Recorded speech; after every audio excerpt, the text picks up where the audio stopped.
Hello aspirants, আশা করি তোমরা সবাই ভালো আছো। আজকের সেশনটি সাধারণ বুদ্ধিমত্তা বা জেনারেল ইন্টেলিজেন্সের বিষয়। এটাকে আবার রিজনিংও বলা হয়, আবার জেনারেল মেন্টাল অ্যাবিলিটিও বলা হয়। জেনারেল মেন্টাল অ্যাবিলিটিও বলা হয়। খুব ভালো এই সেকশনটা, এবং 100% স্কোর করার জন্য এটা অত্যন্ত গুরুত্বপূর্ণ।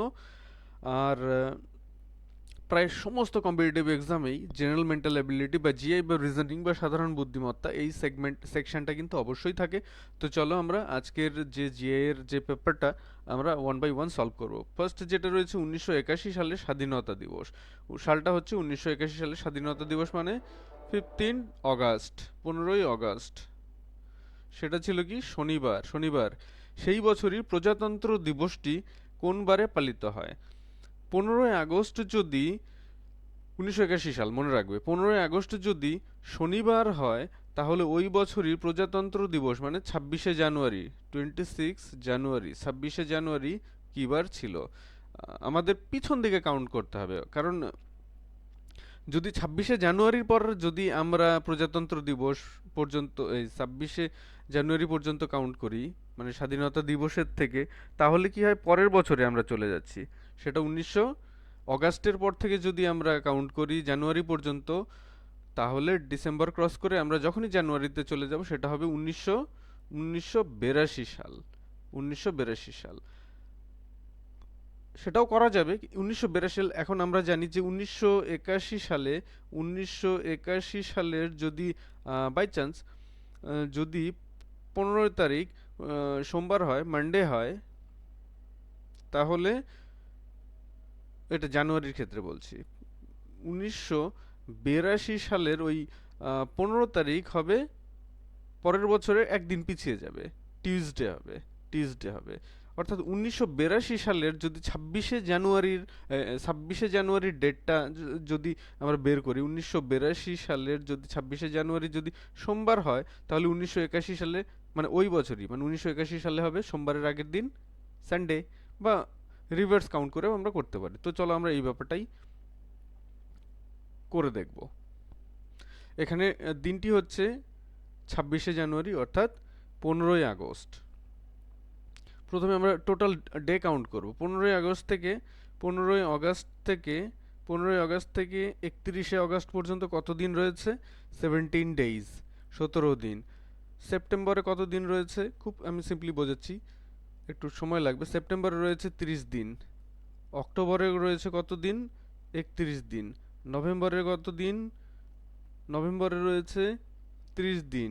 ডিসেম্বরে রয়েছে 31 দিন। জানুয়ারির 26 তারিখ পর্যন্ত, অর্থাৎ জানুয়ারির 26 দিন। তাহলে টোটাল যদি আমরা যোগ করি 6 7 8, তাহলে এখানে টোটাল সংখ্যাটা গিয়ে দাঁড়াচ্ছে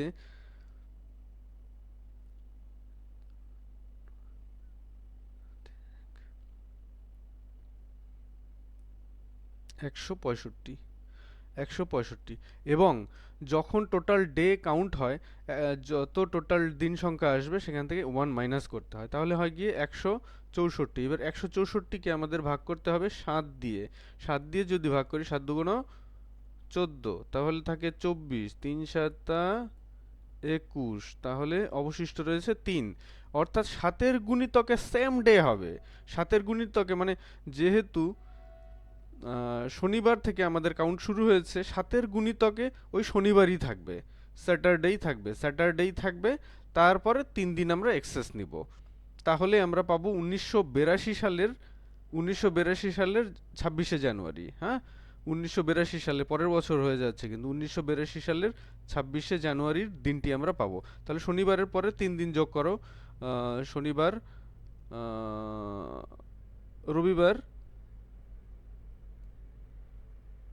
সোমবার, মঙ্গলবার। তাহলে 1982 সালের 26শে জানুয়ারি হচ্ছে কি বার? টিউসডে, অর্থাৎ মঙ্গলবার। কিন্তু আমাদের বের করতে হবে 1981 সাল। 1982 সালের 26শে জানুয়ারি যদি মঙ্গলবার হয়, তাহলে 1981 হবে ঠিক একদিন আগে, অর্থাৎ সোমবার। এখানে রাইট অ্যান্সার হবে অপশান বি। চলো আমরা নেক্সট কোশ্চেনে চলে যাই। একটি বিশেষ ভাষা অনুযায়ী লা পিল্টা বলতে বোঝায় লা পিলটা বলতে বোঝায় আমটি মিষ্টি, আমটি মিষ্টি। নাসিপিল বলতে বোঝায় আম ও কলা। বাটাটিক বলতে বোঝায় বালকটি জ্ঞানী। তোমাকে বের করতে হবে কি মিষ্টি, মানে কোন কোড দিয়ে মিষ্টি বোঝানো হয়েছে। এবার দেখো, আমরা প্রথমে দেখব লা লা পিলটা বলতে বোঝায় আমটি মিষ্টি। আবার এখানে দেখো নাসিপিল বলতে বোঝায় আম ও কলা। তাহলে এই অংশে আর এই অংশে কমন হচ্ছে কি আম। আবার লাপিলটা আর নাসিপিল এই অংশে কমন কি পিল, তাহলে আম হচ্ছে পিল। আচ্ছা এখানে আমটা লিখে রাখছি, আম হচ্ছে পিল। এটা কিন্তু আমি আনসার বলছি না, আম হচ্ছে পিল। এবার দেখো নাসিপিল বলতে বোঝায় আম ও কলা। এবার বাটাটিক বলতে বোঝায় বালকটি জ্ঞানী। আবার এই দেখো বালকটি, এই যে টি, এই টি কথাটি বাটাটিকে রয়েছে। আবার আমটি এখানেই লাপিলটাতেও টি, আমটির টি রয়েছে, তার মানে টি কমন, দু জায়গাতেই টি কমন। বালকটি জ্ঞানী, আমটি মিষ্টি, দু জায়গাতেই টি কমন। আমরা দেখব এখানে আর এখানে কোন জিনিসটা কমন, সেটাই হচ্ছে টি। এখানে কমন হচ্ছে লাপিলটা বাটা টিক, তাহলে এখানে কমন হচ্ছে টা। টা বলতে বোঝাচ্ছে টি, টা বলতে বোঝাচ্ছে টি। এইবার আমাদের কি চেয়েছে মিষ্টি। মিষ্টি তাহলে কি, এবার আমরা দেখব আমটি মিষ্টি। আমটি মিষ্টি এর সিগন্যাল হচ্ছে লা পিলটা। তাহলে আমরা পিল জেনে গেছি, পিল হচ্ছে আম, পিল হচ্ছে আম, টা হচ্ছে টি, মিষ্টি বাকি রইল সেটা হলো লা। তাহলে এখানে রাইট অ্যান্সার হচ্ছে লা, অপশন সি। 2 নম্বর রাইট অ্যান্সার হচ্ছে অপশন সি, লা। তো চলো আমরা নেক্সট কোশ্চেনে চলে যাব। এটা একটা সিরিজ রয়েছে, সিরিজ এটা সিম্পলি বোঝাই যাচ্ছে। দেখো প্রথম অক্ষরগুলো দেখো, এ বি সি টি, তাহলে এখানে ফার্স্ট লেটার কি হবে, ই হবে, কারণ একটা সিকোয়েন্সে হচ্ছে। তারপরে দেখো ওয়াই, এটা রিভার্সে উল্টো দিক থেকে হচ্ছে, ওয়াই এক্স ডব্লিউ ভি, তাহলে এটা হবে ইউ, উল্টো দিক থেকে U V W X Y. ঠিক আছে, ঠিক তেমন দেখো বি ডি, মানে মানে একটা লেটার গ্যাপে হচ্ছে, বি সি নেই, D E F G H I J, এখানে জে হবে। ই ইউ জে হচ্ছে রাইট অ্যান্সার, ই ইউ জে, এখানে অপশন ডি হচ্ছে রাইট অ্যান্সার। 3-এর অপশন ডি হচ্ছে রাইট অ্যান্সার। তো চলো আমরা নেক্সট কোশ্চেনে যাই। নিচের কোনটি আলাদা, এটাকে অড ম্যান আউটও বলা হয়, মানে odd man out. Odd man out, এখানে ম্যান বলে মানুষ কিছু নয়, বা যেটি ভিন্ন, যেটি পৃথক। এখানে দেখো করবেট ন্যাশনাল পার্ক, এটাও একটা ন্যাশনাল পার্ক, এনপি। গির অরণ্য, এটিও ন্যাশনাল পার্ক। কাজিরাঙা, এটিও কিন্তু ন্যাশনাল পার্ক। একমাত্র ঘানা হচ্ছে বার্ড স্যাংচুয়ারি, একমাত্র ঘানা হচ্ছে বার্ড স্যাংচুয়ারি বা পক্ষী অভয়ারণ্য, একমাত্র পক্ষী অরণ্য অভয়ারণ্য এই লিস্টের মধ্যে হচ্ছে ঘানা, তাই এখানে রাইট অ্যান্সার হচ্ছে ঘানা, এটিই হচ্ছে আলাদা। তো চলো নেক্সট কোশ্চেনে চলে যাই। জনের বর্তমান বয়স তার পিতার বয়সের অর্ধেক। আচ্ছা প্রথমে দেখি পিতার বয়স, পিতা জন, জনের যদি এক্স হয় পিতার হবে 2x, ক্লিয়ার। 15 বছর আগে তার বয়স ছিল তার পিতার বয়সের, আচ্ছা 15 বছর আগে মাইনাস 15, মাইনাস 15, 15 বছর আগে দুইজনেরই বয়স এটা ছিল, বর্তমান বয়স হচ্ছে এইটা যেটা আমরা লিখলাম। এবার বলছে 15 বছর আগে তার বয়স ছিল তার পিতার বয়সের 1/3, তার বয়স মানে জনের বয়স, জনের বয়সটা কোনটা, এইটা, তার পিতার এটা, জনের বয়সটা লিখবো এক্স মাইনাস 15, পিতার বয়স ছিল সমান সমান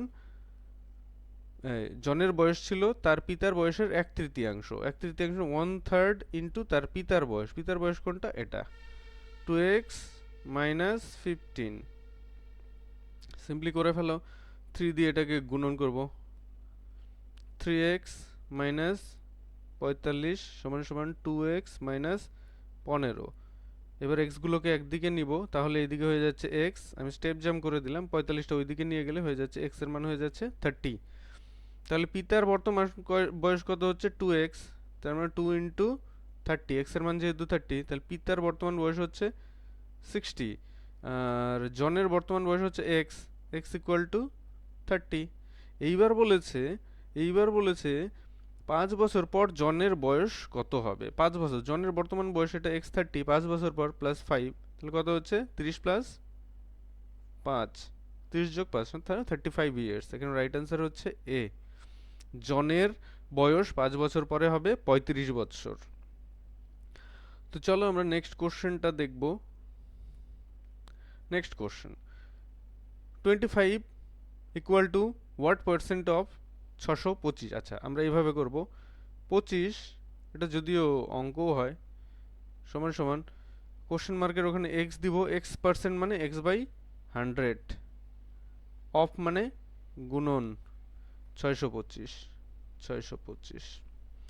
এবার কাটাকাটি করব, 25 দিয়ে কাটলে 4, 625কে 25 দিয়ে কাটলে 25, আর এখানে দেখো 25, 25 কাটা যাবে, তাহলে x ইকুয়াল টু 4। এখানে রাইট অ্যান্সার হচ্ছে x এর মান, বা কোশ্চেন মার্কের ওখানে আমি x ধরেছিলাম, x এর মান হচ্ছে 4। তো চলো আমরা নেক্সট কোশ্চেনে চলে যাই। 0.000000729 এর ঘনমূল কত? ঘনমূল মানে কিউব রুট, কিউবিক রুট। আচ্ছা, কিউবিক রুটটা কীরকম? প্রতি তিনটা, যেমন 2 গুণন 2 গুণন 2, যদি বলা হয় এর ঘনমূল কত, তাহলে হচ্ছে 2, অর্থাৎ তিনটে থেকে একটা যখন আমরা নিব তখনই হচ্ছে ঘনমূল। ঠিক তেমনি এখানে যেমন তিনটে জিরো রয়েছে দশমিকের পরে, যদি তিনটে জিরো থাকে আমাদের একটা জিরো নিতে হবে, মানে দশমিকের পর একটা। এতেই বোঝা যাচ্ছে যে দশমিকের পরে যেহেতু একটা জিরো, এটা হবে না। তারপর কি রয়েছে, 729-এর ঘনমূল। এটা সিম্পলি মুখে মুখেও করা যায়, এখানে দেখি যে 9, এভাবেও করতে পারেন, 9 ইন্টু 9 ইন্টু 9, 81 ইন্টু 9 সমান সমান 9, 729। সব বোঝাই যাচ্ছে যে 0.09 এখানে অ্যান্সার। তবুও দেখো এটাকে করে নেবে এভাবে 729, যারা ফার্স্ট টাইমার, এটাকে 3 দিয়ে কাটলে হয় 24, 3, তারপর আবার 3 দিয়ে 8, 1, তারপর আবার 3 দিয়ে 27, 3 দিয়ে 9, 3 দিয়ে কাটলে 3। এবার এই তিনটা থেকে একটা 3 নেব, এই তিনটা থেকে একটা 3 নেব, তাহলে কত হলো 9। আর দশমিকের পরে তিনটা শূন্য থেকে একটা শূন্য নেব, এবং 729-এর ঘনমূল হচ্ছে 9, তাহলে দশমিক শূন্য তারপর 9।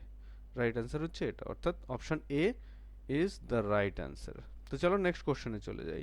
একজন কর্মচারীর, না এটা কর্মচারীর হবে, একজন কর্মচারীর বেতন প্রথমে 40% কমানো হলো, পরে 50% বাড়ানো হলো, মোটের ওপর তার, সাধারণভাবে দেখে মনে হবে প্রথমে 40% কমানো হলো, তারপর 10% বাড়ানো হলো, মনে হবে বোধহয় 10% বোধহয় লাভ হলো। আসলে তা না, এখানে কোনো আমি সূত্র ফর্মুলা প্রয়োগ করবো না, আমরা 100 ধরবো। হ্যাঁ, ধরলাম ওই কর্মচারীর বেতন হচ্ছে 100 টাকা, প্রথমে 40% কমানো হলো, 40 কমালে তার বেতন হয়ে গেল 60, তারপরে 50% বাড়ানো হলো, এই 50% মানে এই 60-এর ওপরে, কিন্তু 60-এর 50% মানে 30, তাহলে 60 প্লাস 30, তার বেতন কত হলো 90।